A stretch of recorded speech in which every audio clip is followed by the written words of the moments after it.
that's the thing that you see, if there is something that calls you, Esther realizes that this is the magic to Jerry's happy life. He just does what he wants to do.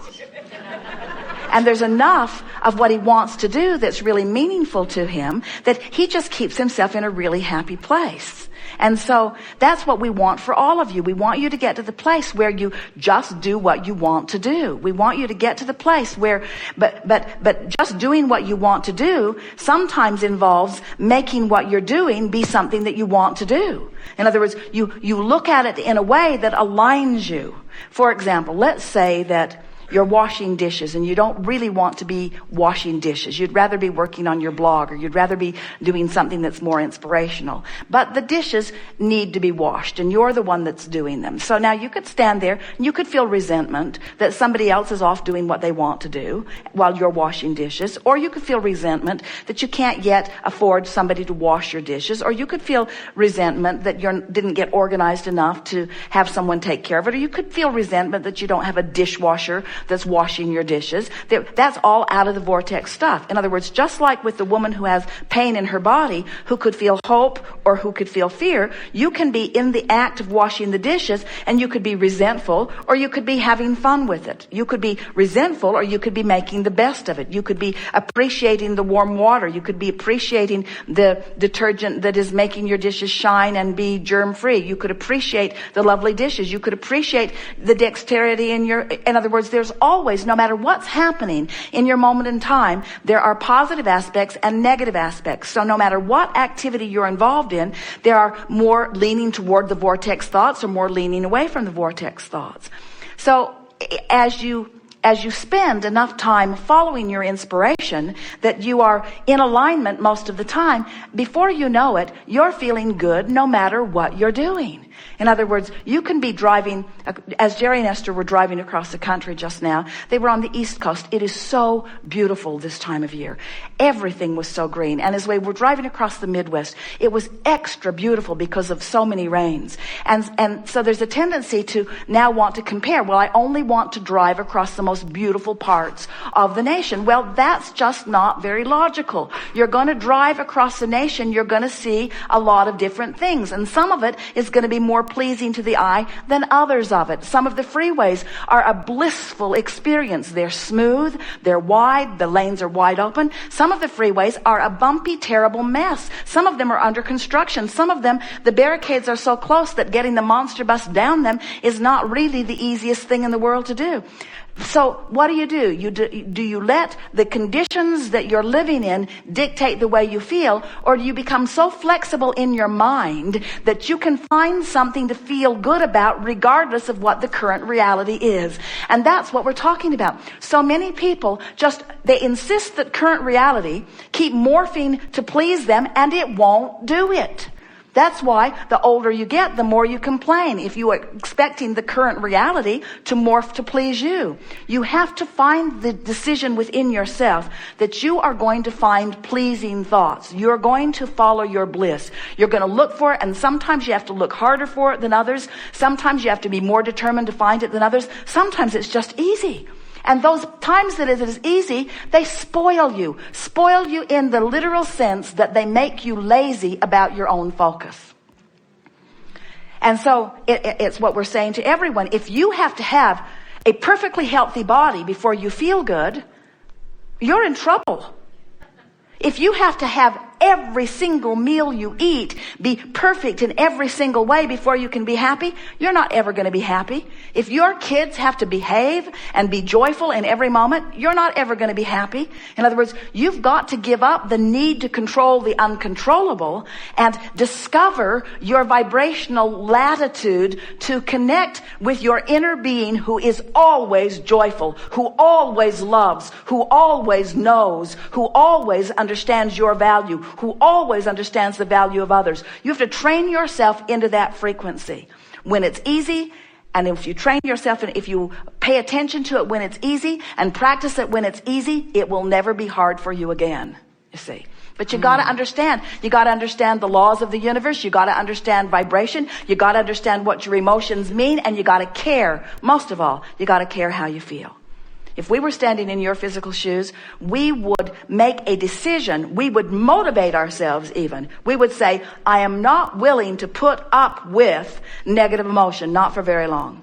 I'm just not going to do it. Now, that doesn't get you anywhere, but it is a sort of decisive point. You start putting in things that feel good when you think about them. Okay. There's a distinction. There's a distinction because if you're putting in stuff that's missing, now you've messed up your creation box. Okay. Now it's needy. You see? Okay. So what you're putting in the creation box are things that feel good when you think about them. That's what you put in there. You put rainbows in there, and you put good feeling bodies in there, and you put blissful states of being in there, and you put magnificent things that make you feel good when you look at them. In other words, do you need to possess the magnificent Picasso in order to appreciate it, or can you just appreciate it? Jerry and Esther have a beautiful new house in Texas now that is ready to live in after many, many years of coming about. But they don't really ever care if they live in it because they're out here with you, and this is what's ringing their bells. But there is a man who has brought it all to fruition recently. Over the last 4 or 5 months, he brought a team of people from California, and they've been living in one of the buildings there. Esther says it's like Snow White and the 12 dwarfs. So their little beds are all lined up in the center building, and they've been bringing this place into a beautiful state of being. And Jerry and Esther saw it briefly and then left, and now it has evolved much more since they were there. And so Eric calls frequently and describes to them what's happening. And the thing that is so interesting is that he just loves the process. And nothing is ever unmanageable or out of sync. He just loves the process. And so he's always talking about the joyful work and the creative work and the teamwork of these men coming together and the good ideas that are being born out of it. And Jerry and Esther are realizing they're not creating a house to live in. This is a whole world that's being created, and all of these people are dancing in this world, and they are just a sort of remote part of it because it's their dream that these people are bringing to realization. But the house is so much bigger than some place to live. Right. You see what we're getting at? And Eric has taught them both the joy of the imagery. Esther will say it again, Eric. What? Tell me about the walkway again. What? The one that goes off the back porch. Tell me about that walkway. And then he will use words like meanders. It meanders, and you discover, and you feel, and it's exciting, and comfortable, and beautiful. You see? Mm-hmm. They're not walking on it. They're not smelling it. They're not licking it. They're not seeing it. They're just feeling it. They're just feeling the culmination of it. But what he's conveying is far more than an object that he's viewing. He's conveying the creation of it. He's conveying how it felt to envision it. He's conveying how it felt to hear what Jerry and Esther asked for and then how to create it. He's conveying how it felt to gather the people who had the ability and to gather the resources. He makes piling up a big pile of gravel sound delicious, you see, because it's part of the creative process. And that's what we're wanting you all to begin to get a sense of. We want you to feel the creation of that contrast that caused you to put things into a vibrational reality that the law of attraction is massaging into realness that you can feel now and live in later, but feel now. And live in later, but feel now. And live in later, or not, but feel now. What difference would it make if Jerry and Esther never spent a day in that house? It all would have been worth it for the feeling along the way. It would have all been worth it just for the 5 months of description that Eric's been offering them. It would have been worth it just for that 5 months of his description.